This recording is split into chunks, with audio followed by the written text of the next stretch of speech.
penunjukan tirus atau ketirusan.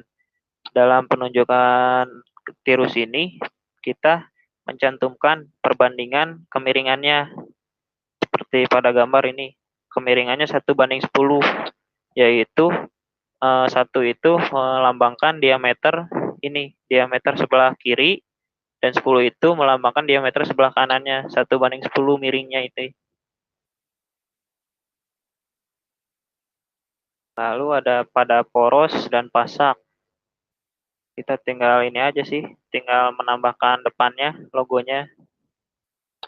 Juga pada, oh iya, pada untuk benda simetris, penunjukan ukurannya bisa setengah, seperti pada gambar.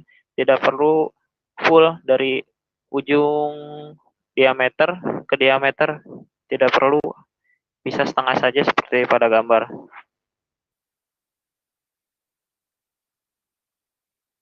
Nah, ini juga ada pencantuman ukuran pada jarak yang sama. Jadi kita tidak usah memberikan, misalnya ini kan sama jaraknya 18 dari ujung ke sumbu 18, dari sumbu ke sumbu 18, sumbu ke sumbu lagi 18. Kalau kita memberikan ukuran itu hambur nantinya. Jadi kita bisa menggunakan cara ini.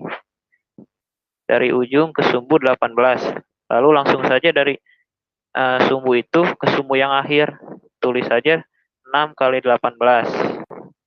Jadi seperti itu.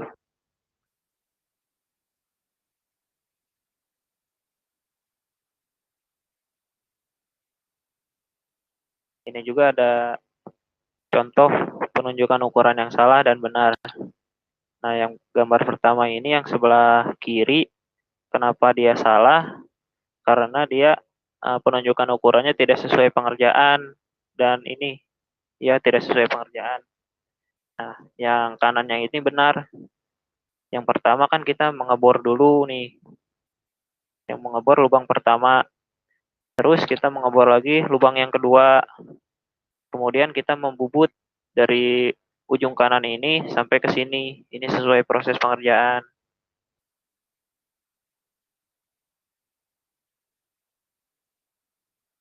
Nah, ini juga ada penunjukan ukuran yang salah dan benar.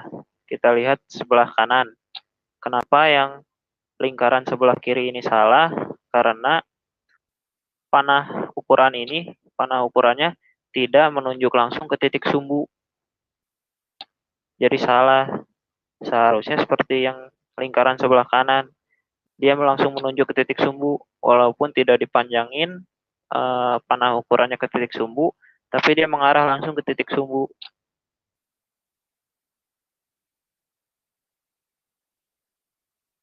Kemudian materi selanjutnya adalah potongan, atau yang bisa disebut juga dengan irisan. Potongan ini fungsinya untuk memperlihatkan bagian-bagian dalam gambar atau bagian-bagian dalam benda dalam suatu gambar untuk bisa dilihat dan diberi ukuran. Ini ada contoh penerapannya, bisa dilihat dalam slide.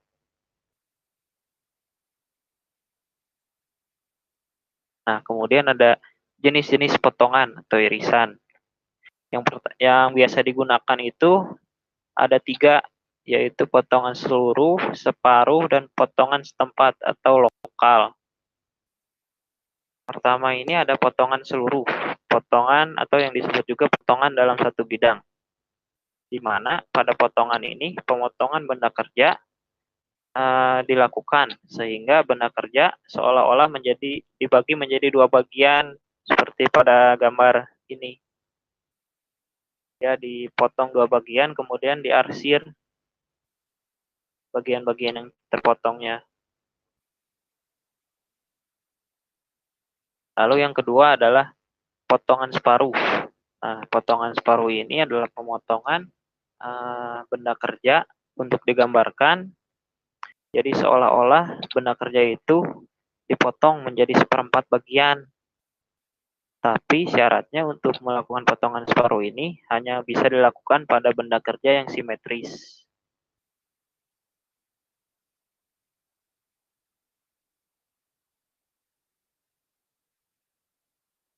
Kemudian ada potongan setempat atau lokal.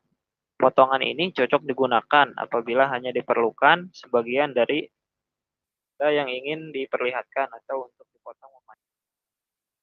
Misalnya alur pasak pada poros.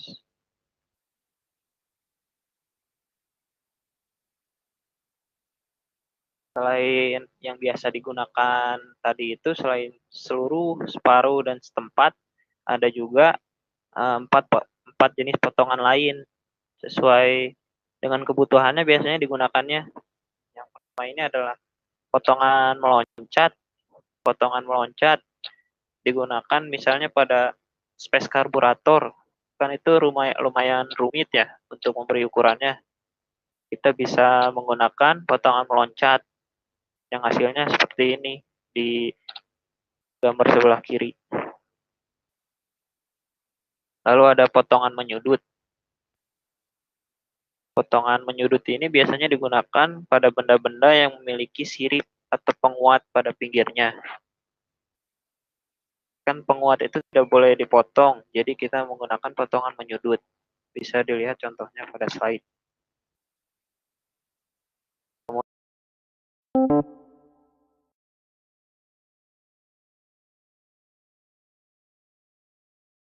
You are now muted. Kita gunakannya potongan bidang berdampingan.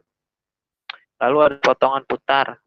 Potongan putar ini digunakan pada benda-benda tertentu seperti ruji bola, engkol, puli, girantai, dan sebagainya, dan dapat digambarkan setelah potongannya diputar atau dikembalikan, dipindahkan ke tempat lain.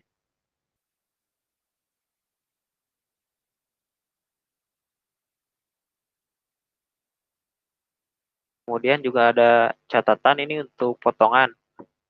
Ada beberapa benda-benda atau bagian-bagian yang tidak boleh kita potong, seperti rusuk penguat, atau sirip, kita tidak boleh memotongnya. Kemudian benda-benda part standar seperti baut, paku keling, mur, pasak, poros, itu juga tidak boleh dipotong. Kita harus mencantumkan ukurannya dengan jelas gitu. Kemudian kita juga tidak boleh memotong suatu produk atau benda kerja untuk dicantumkan dalam gambar teknik dalam arah yang memanjang.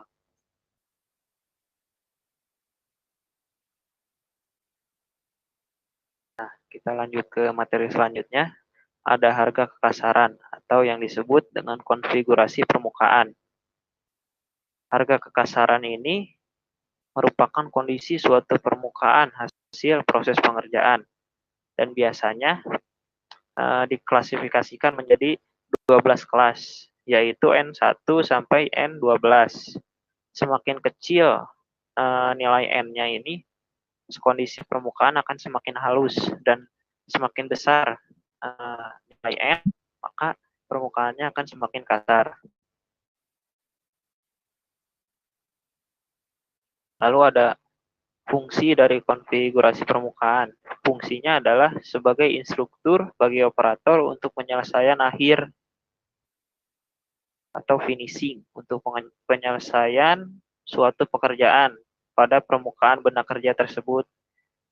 Misalnya ingin benda itu halus, kita pakainya N1, dan ingin kalau kasar kita pakainya N7 ke atas.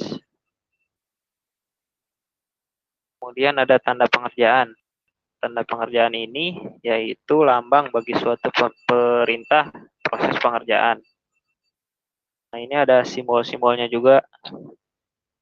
Simbol-simbol lambang pengerjaan. Yang pertama ini digunakan untuk nilai kekasarannya harus dicapai pada proses pengerjaan apa saja. Lalu lambang yang kedua ini biasa digunakan untuk benda-benda yang biasanya diproses dengan mesin, baik itu mesin bubut, fries, milling, gerinda, atau lain-lain. Lalu yang ketiga ini ada lingkaran di tengahnya. Lambang ini biasa digunakan pada benda-benda coran atau tuangan. Lalu yang terakhir ini menunjukkan nilai kekasaran yang harus dicapai oleh batasan tertentu. Artinya permukaan yang ditunjukkan oleh pengerjaan tersebut Misalnya tidak boleh lebih kasar dari yang ditunjukkan pada A. Si A1 dan A2-nya ini ditunjukkan sebagai patokan nantinya.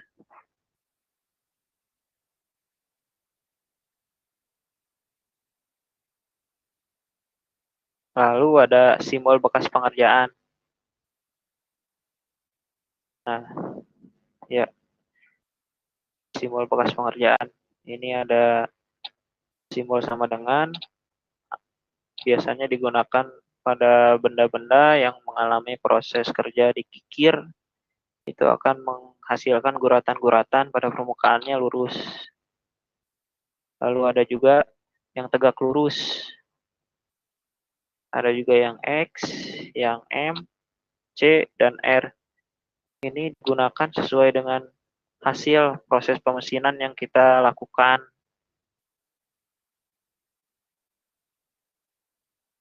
Nah, ini pencantuman ininya, simbolnya. Biasa dicantumkan yang segitiga logo ini, yang atasnya ini A. A itu merupakan nilai konfigurasi permukaannya, yang N1 sampai N12 itu dicantumkan sesuai dengan keinginan kita. Keinginan kita halus, kita cantumkan saja sesuai kebutuhan. Lalu yang E ini kelebihan ukuran yang dikehendaki. Jadi kita juga boleh memberikan kelebihan ukuran pada bahan jika dirasa perlu. Lalu yang D ini isinya ini bekas arah pengerjaan yang seperti slide sebelumnya, ada yang lambangnya X, M, T sama dengan dan sebagainya. Lalu yang B ini biasanya dituliskan cara mengerjakannya oleh mesin apa gitu. Misalnya di Price, di Gerindra, di Rimmer, atau di Bor, dan lain-lain. Dan yang C ini merupakan panjang sampel. Panjang sampel kita bisa cantumkan di tempat logo C ini. Kemudian nilai kekasaran lainnya yang diperlukan bisa cantumkan di sebelah C dengan diberi kurung.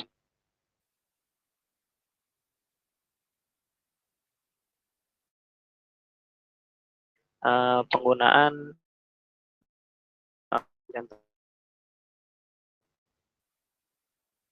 kita tidak bisa sembarangan meletakkan segitiga ini di mana saja. Ada aturannya juga ini. Bisa dilihat di gambar.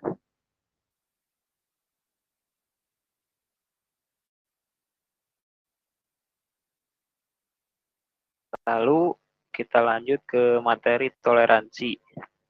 Toleransi ini merupakan selisih antara ukuran maksimal dengan ukuran minimal yang dikehendaki.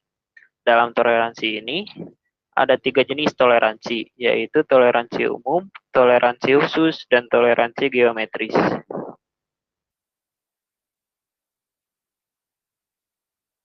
Dalam toleransi juga terdapat istilah-istilah, yaitu ukuran nominal atau dasar, ukuran maksimal, ukuran minimal, penyimpangan atas membesar, penyimpangan bawah mengecil, ukuran sesungguhnya atau ukuran sebenarnya, dan toleransi satu batasan. Nah, fungsi dari toleransi ini adalah untuk memudahkan pekerjaan operator.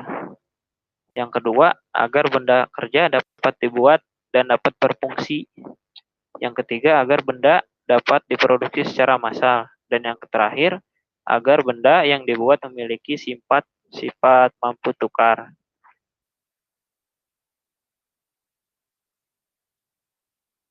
Lalu kita kembali ke jenis-jenis toleransi. Yang pertama itu toleransi umum.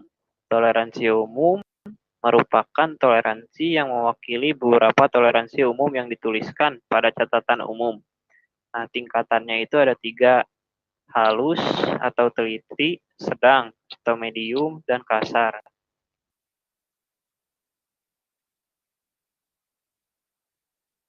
Nah, ini tabel-tabel toleransinya. Angka-angka yang biasa digunakan dalam toleransi umum. Kalau ukuran bendanya 0 sampai 3 mili, kita gunakan toleransi halus, sedang, atau kasar. Tapi biasanya kita gunakannya yang sedang ini. Ukuran yang sedang.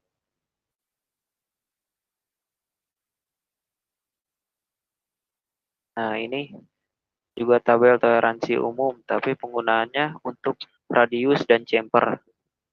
Kita bisa lihat pada gambar. Sama saja pencantumannya sih, hanya berbeda tabel saja.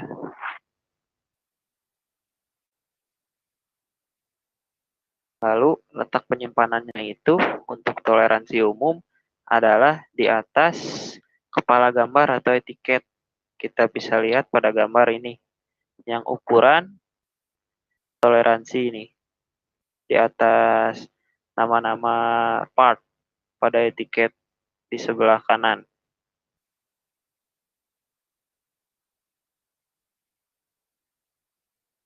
Lalu yang kedua adalah toleransi khusus atau linear. Toleransi ini merupakan toleransi di luar angka toleransi umum yang diletakkan langsung setelah angka nominalnya. Toleransi khusus hanya mewakili ukuran dasar dengan toleransi tersebut dicantumkan. Nah, ini adalah contoh pencantuman toleransi linear. Diameter 10 dengan penyimpangan atasnya boleh menyimpang sebesar 0,2 dan penyimpangan bawahnya boleh menyimpang sebesar 0,1. Jadi untuk membuat lubang ini kita boleh menggunakan mata bor atau bor 10. Kita bisa dalam mengobornya itu bisa kurang, bisa lebih. Kalau lebih itu 10,2 mili. Kalau kurangnya itu 9,99 mili.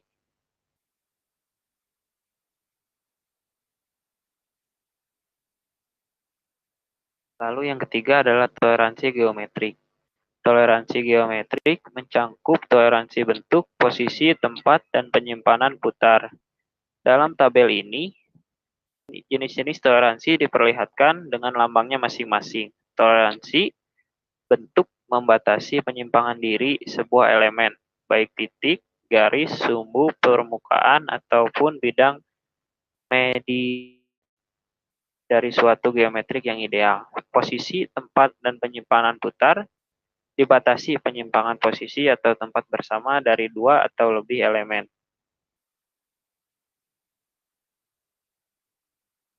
Nah, ini juga ada ini jenis-jenis toleransi geometrik. Ada toleransi bentuk dan toleransi posisi. Biasanya toleransi bentuk ini digunakan untuk benda-benda yang tunggal. Dan untuk posisi digunakan untuk benda-benda yang berpasangan, seperti baut dan mur, dan lain-lain. Nah, ini adalah tabel toleransi geometrik.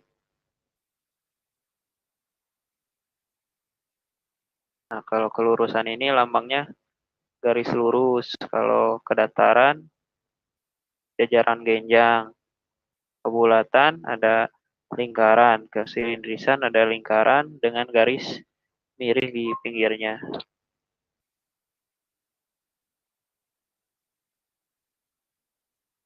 Lalu ada kesejajaran juga, kesejajaran antara ujung satu dengan ujung lainnya. Ini biasa digunakan pada benda berpasangan seperti roda gigi.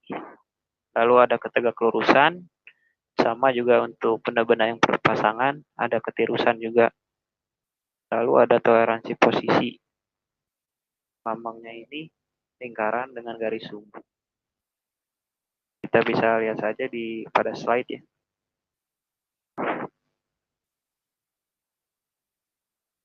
Nah, ini adalah contoh pencantuman toleransi geometri. Yang pertama ini ada tegak lurus dan kesejajaran.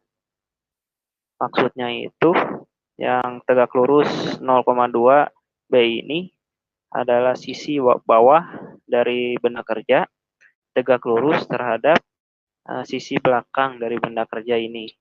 Dan yang sejajar ini maksudnya adalah sebelah kanan dari benda kerja sejajar dengan sisi sebelah kiri.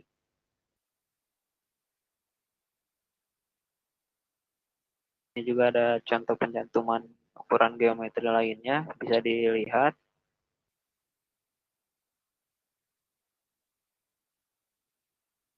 Ini juga ada.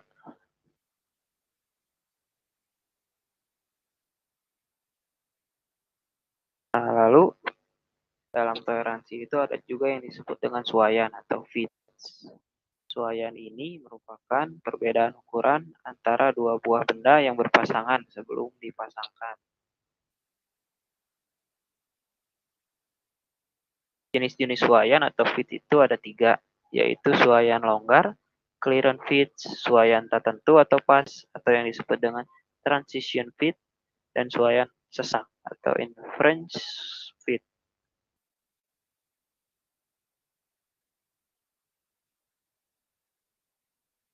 Nah, penulisannya suaian atau fit ini ada aturannya. Yang pertama ditulis dengan huruf dan angka.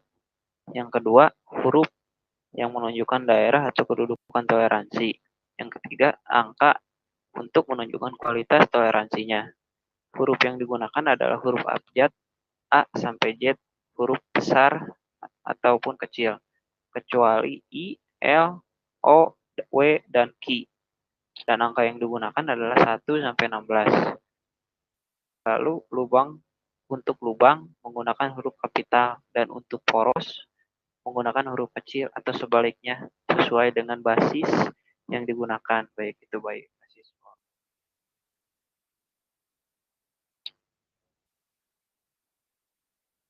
Ini ada sistem suaiannya yang tadi. Yang pertama adalah basis poros dan yang kedua adalah ada basis lubang.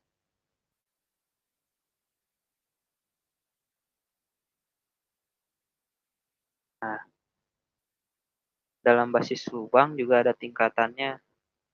Ada suaian longgar, suaian pas, dan suaian sesak. Kalau dalam basis lubang ini dilambangkan dengan huruf H besar.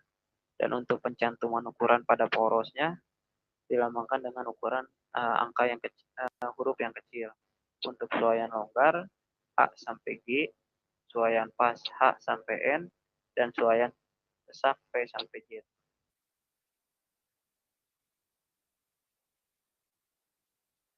Yang basis poros sama saja, hanya huruf yang digunakannya berbeda kapitalnya saja.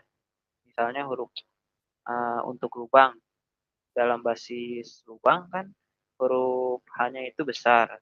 Nah, kalau dalam basis poros dibalik jadi kecil, yang porosnya menjadi besar.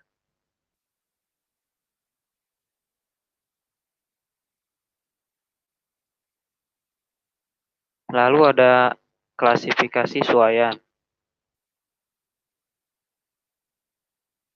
Nah, ini ada rekomendasi suaian yang bisa digunakan. Misalnya ada press fit, yaitu suaian yang sangat-sangat ketat. Ciri-cirinya hanya bisa dirakit oleh tekanan tinggi atau proses panas. Contohnya adalah hubungan roda gigi dan hubungan roda Gilaflen pada poros. Lalu adalah transition pitch, ada lagi clearance pitch, digunakan sesuai kebutuhan.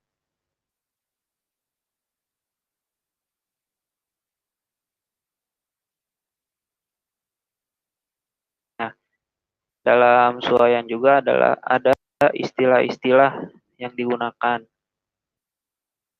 Yang pertama adalah kelonggaran maksimum, yaitu perbedaan ukuran lubang terbesar dengan ukuran poros terkecil.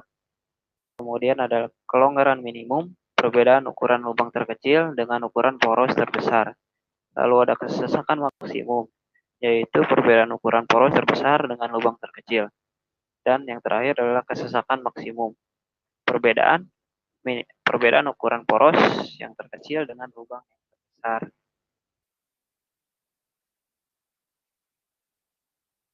Nah, ini ada contoh gambar-gambar teknik yang sudah memenuhi aturan-aturan yang sudah dijelaskan tadi.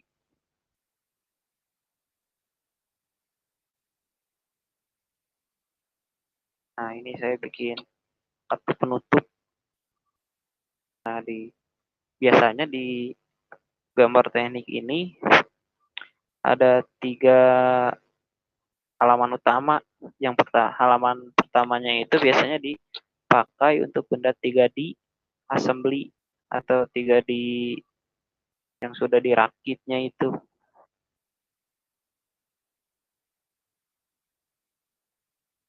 Lalu yang kedua adalah gambar export view. Export view gambar assembly, tapi yang sudah dipreteli, diberikan nomor-nomor sesuai urutan pemasangannya.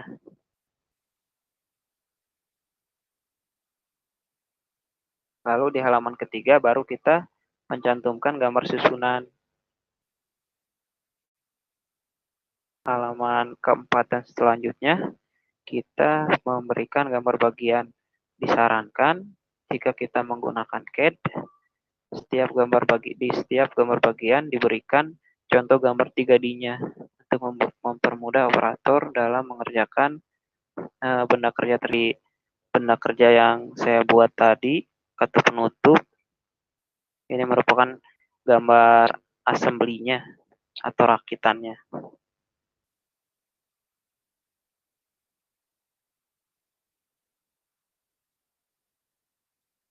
Lalu yang kedua adalah gambar export view.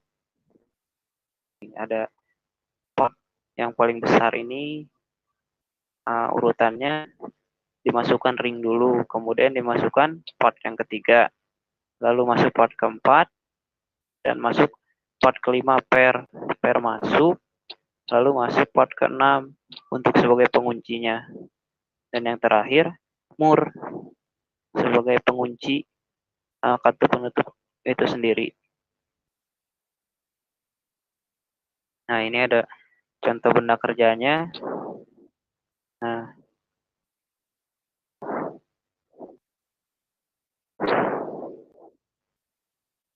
sheet pertama, pada kertas part pertama dicantumkan ini seperti tadi gambar 3D-nya, gambar 3D rakitannya atau assembly. Nah, ini lengkap, ada etiketnya juga. Lalu di sheet kedua baru gambar export view. Kita cantumkan export view. Dan ya, untuk etiketnya juga lengkap, semua bagian dicantumkan. Lalu di sheet ketiga atau halaman ketiga baru kita cantumkan gambar susunannya. Nah, ini ada dua pandangan.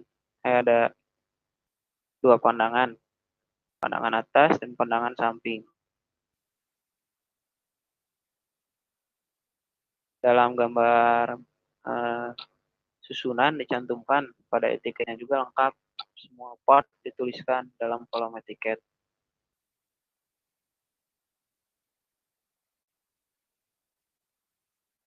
Nah, ini contoh drawingnya ini. Ada pencantuman toleransi geometrinya. Sumbunya ini mengarah ke sumbu, boleh menyimpang dari sumbu sebesar 0,2 mili. Diameter 11 di bor tembus. Nah, ini. Nah, penggunaan konfigurasi permukaan dicantumkannya di atas ini. N8, kualitasnya sedang. Nah, untuk toleransi umum, tabelnya itu disimpan di atas etiket. Seperti ini.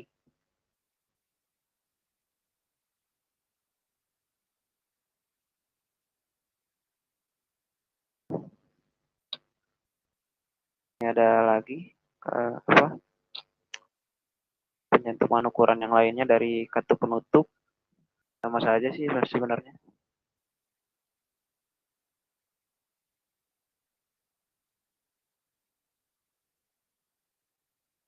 Nah, ini ada gambar per juga. Nah, ini yang dimaksud tadi simbol lambang pengerjaan itu. Ada konfigurasi permukaannya dan ada proses pengotomesinannya. Artinya itu dia memiliki kekasaran permukaan N9 dan mengalami proses pemesinan di gerinda. Nah, ini juga. Artinya si per ini itu cara pembuatannya dicor, tuang.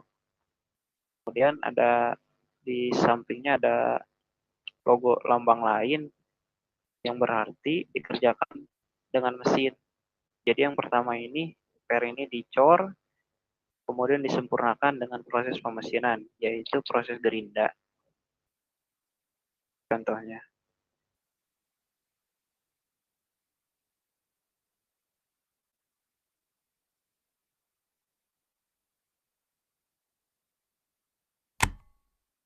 Mungkin untuk materi dari gambar teknik dasar cukup sekian.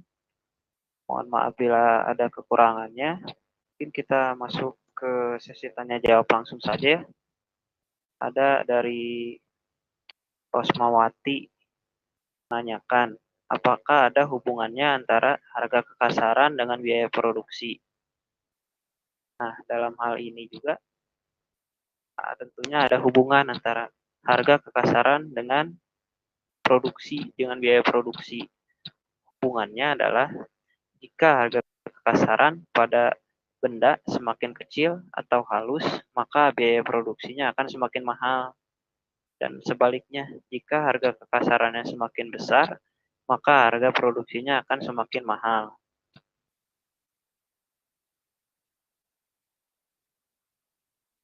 Lalu ada pertanyaan kedua dari masih sama ya, dari Rosmawati. Apakah pembuatan bodi mobil juga memerlukan gambar teknik? Nah, tentunya ya, dalam pembuatan bodi mobil kita juga memerlukan gambar teknik.